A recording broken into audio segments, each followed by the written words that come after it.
Hello, Esther. Hello, Abraham. Hello, everyone.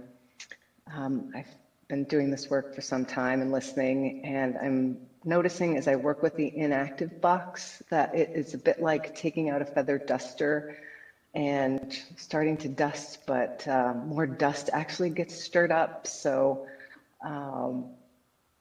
yeah, as I'm trying to kind of clear things that come up that seem to be causing the emotion to drop down the scale, it's almost like more stuff comes up. So I'm asking for some clarity, I guess, around that. If you could provide that, it'd be wonderful.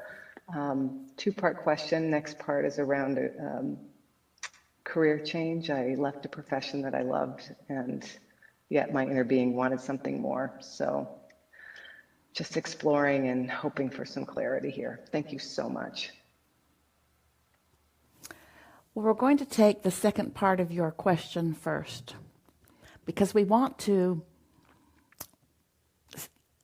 explain something to you.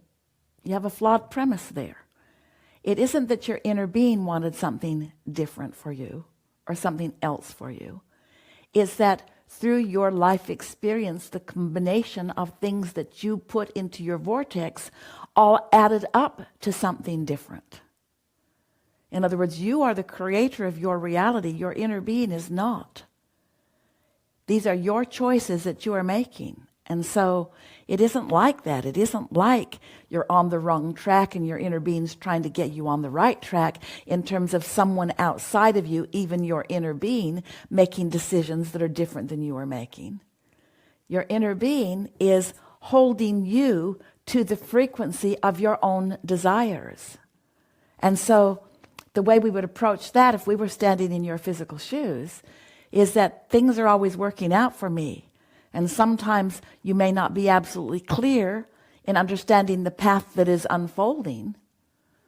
But if you are continuing to do the work of feeling as good as you can feel as often as you can feel it, you will begin to notice the steady trend towards satisfying openings and offerings and receivings in your life experience.